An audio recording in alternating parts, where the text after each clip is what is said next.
Salam, salam outsider, le débrief commence maintenant.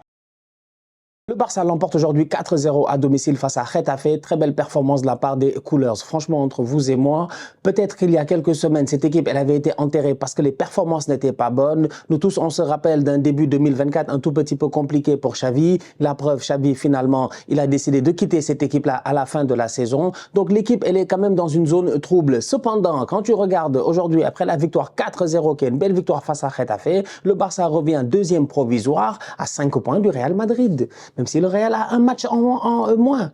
Tout est encore possible, c'est pas encore fini, c'est pas cramé. Le Barça repasse provisoirement devant Girona, même si Girona a un match en moins. Ce qui veut dire que si les Coolers maintiennent cette tendance-là, s'ils continuent à bien se débrouiller en championnat, il se peut qu'ils gardent quand même un minimum de suspense jusqu'à la fin de la saison. La victoire 4-0 aujourd'hui face à Getafe, elle est passée à travers, franchement, entre vous et moi, à travers, j'ai envie de dire, c'est 4-0, ça aurait pu être 8-0. En fait, ça aurait dû être même 8-0, à travers des rattaquants. Je dis bien des rattaquants et je pèse mes mots. Parmi ces rattaquants-là, il y a aujourd'hui sur le terrain quand même un grand rattaquant, Rafinha. Rafinha qui joue pour la première fois depuis Mathusalem. Ces derniers temps, c'est Lamine Yamal qui enchaîne les titularisations. Lamine Yamal n'a que 16 ans. Cependant, du haut de ses 16 ans, il est en train de nous montrer des choses extraordinaires. Yamal n'a aucun problème. Il est sur le terrain. Il n'a pas peur de prendre ses aînés, de les dribbler comme du n'importe quoi. Lamine Yamal, tu sens que le ballon, c'est son ami. Tu sens réellement que le boy amène cette fougue-là, cette fougue qui manque au Barça depuis la blessure de Gavi. C'est dommage. Depuis que mon petit fou, là, le malade mental au milieu de terrain, depuis qu'il est blessé, tu sens qu'il manquait un tout petit peu cette fougue de jeunesse-là au Barça. Yamal est en train de l'amener sur le côté droit. Cependant, Yamal, 16 ans, il doit se reposer. De temps en temps, il doit se reposer. Donc Yamal est sur le banc. Qui joue? Rafinha. Rafinha vient, il sort une belle performance. En fait, le match est bon. Bravo. Il est même peut-être élu homme du match. C'est excellent, mais c'est nul. C'est un paradoxe. C'est un paradoxe. Tu as une équipe de Getafe qui joue très haut sur le terrain, qui pendant les 5-10 premières minutes du jeu, c'est de mettre un pressing haut sur le Barça. Le Barça galère un tout petit peu pour sortir de ce pressing haut-là. Ça ne leur a pris que peut-être un quart d'heure avant que les choses se mettent en place. Dès que les choses se sont mises en place, le Barça a trouvé le chemin. Dès qu'ils ont trouvé le chemin, ils ont réussi à balancer des longs ballons derrière la défense de Getafe, qui était une défense qui était beaucoup trop haute. Du coup, les ailiers du Barça, c'était un cadeau pour eux. Donc, plusieurs fois, durant la première mi-temps, elle finit 1-0, mais plusieurs fois, durant la première mi-temps, Rafinha, il a un contre 1.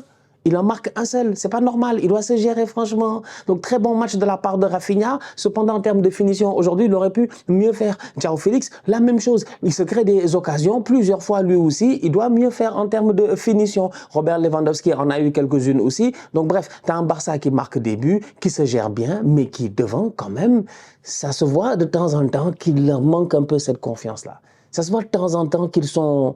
que rien n'est, que c'est pas clair en fait, qu'ils sont pas en confiance à 100%, qu'ils ne fonctionnent pas forcément à la confiance en ce moment. C'est une équipe qui a de très bons joueurs, des joueurs très talentueux, ça il faut pas l'enlever. Sincèrement, ces temps-ci, Gundogan il fait de très bons matchs. Frenkie de Jong a été excellent au milieu de terrain. Tactiquement parlant, avec Christensen qui est maintenant au milieu, ça les aide beaucoup, ça se voit franchement, parce que ça permet à Gundogan et à Frenkie de Jong de se projeter beaucoup plus. Aujourd'hui, on l'a vu, Frenkie quand il se retourne, il se projette, il réussit à battre le pressing, il devient presque imbattable. En plus devant, après il a 4 appels de balles, il choisit le plus opportun, le meilleur, il donne le ballon dans le bon tempo, il y a normalement un but. Donc ça se voit en fait que tactiquement parlant, il y a quand même un petit travail qui est en train d'être fait et qui se fait de manière cohérente. Donc sur ce point-là, il n'y a pas de problème. Le problème, il est simple, c'est qu'il y a trop de rattaquants. Ça, c'est un fait. Donc, tu gagnes 4-0. C'est à souligner. Bravo de la part du Barça. Bon match de João Félix. Bon match de Lewandowski. Bon match de Rafinha. Un but, une passe décisive. Christensen au milieu de terrain, il a fait son travail. Gundogan, il se gère sur la lignée du match qu'il a fait en Ligue des Champions. Ces derniers temps, il est presque intouchable. Il a activé ce mode-là qu'il avait l'habitude d'activer en Première Ligue. C'est-à-dire que Gundogan, il arrive en janvier, février, mars, comme ça.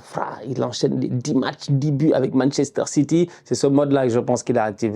Parce qu'aujourd'hui, encore une fois, il nous sort un très bon match. Frenkie de Jong, il continue lui aussi. Il l'a dit dans la presse qu'il a envie de rester. Je pense qu'il y a beaucoup de choses qui sont dites, mais c'est un joueur anormalement talentueux.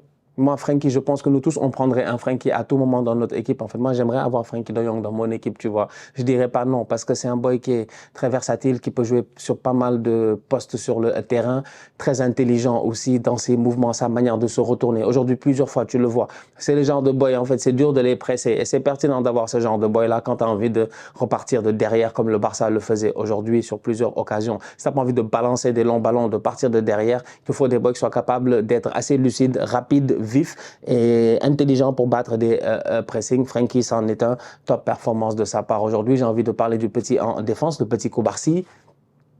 Petit Koubarsi qui se gère. Franchement, il se gère. Il se gère. Voilà un petit, il se gère. Vraiment, tu regardes, tu te dis, voilà. Tu te dis quand même, il est jeune. Donc évidemment, peut-être que c'est pas lui qui va être balancé ou lancé dans les matchs, voilà, les gros matchs et tout. Donc il a encore pas mal de choses à apprendre. Mais aujourd'hui, face à Getafe, encore une fois, pour ses derniers matchs, ses dernières prestations, le petit est en train de montrer des choses très intéressantes. Voilà un gamin, lui aussi on va bientôt commencer, on va demander aussi son acte de naissance. Il fait partie de ces enfants-là qui, c'est pour ça que cette semaine j'en parlais en disant que le prochain coach du Barça, il a beaucoup de travail, c'est vrai. Les finances ne sont peut-être pas en ce moment, en tout cas, disponibles à tout va pour acheter n'importe quel joueur que tu veux. Il y en a certains, tu veux savoir si tu vas les garder ou pas, comme Cancelo par exemple, qui fait un bon match aujourd'hui, qui est dangereux. João Félix qui fait aussi un bon match et tout. Est-ce que tu vas les garder ou pas et tout. Donc il y a pas mal de choses et de questions que va se poser le prochain coach. Mais n'empêche qu'en termes de talent, bon, ils ont du talent en fait. C'est un club, chaque année, ils nous sortent des petits bambinos comme ça. Koubarsi, il vient d'où lui? Il vient d'où Koubarsi? Koubarsi, Pao Koubarsi. 17 ans, tu veux quoi? 17 ans. C'est des petits comme ça, ils viennent, ils font des matchs rassurants. 17 ans, match rassurant. Il n'y a vraiment rien à dire. Le boy, il est élégant. D'un football clair, football très clair. Quand il faut relancer, il peut le faire. Son positionnement, il est carré. Bon, tu te dis, ok, Joe face à Getafe, de temps en temps, il se crée des occasions. C'est possible. Le Barça est tellement fébrile sur pas mal d'opportunités que je pense qu'à un moment donné, je pense que tu as le 2-0 qui est raté. Et derrière, les gars peuvent marquer le 1-1 sur un moment de flottement, tout, un ballon qui traîne, qui est mal dégagé, etc. Donc, ça reste le Barça en ce moment, tu vois. Mais le talent individuel, c'est des choses qu'on ne peut pas enlever. Et Koubarsi, il est très talentueux. Donc, aujourd'hui, il sort une top performance, lui aussi. Donc, globalement, un bon match de la part du Barça qui gagne 4-0 face à Getafe. Avant le match du Real, je pense, demain, si je ne me trompe pas, face à Séville. Prochain match du Barça, c'est face à Bilbao. C'est face à Bilbao, ça promet. Ça promet. Demain, le Real, il joue bien Séville, non? Si je ne me trompe pas. Oui, il joue bien Séville. Il joue bien Séville. Les Sergio Ramos et les autres copains qui sont là-bas. Il va retrouver ses copains, le Sergio.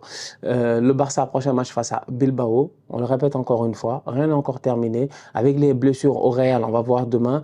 On nous a dit que l'autre, comment il s'appelle, le copain Joselu est blessé. Bellingham sera peut-être de retour, peut-être pas demain, mais en tout cas, il faut qu'il revienne rapidement.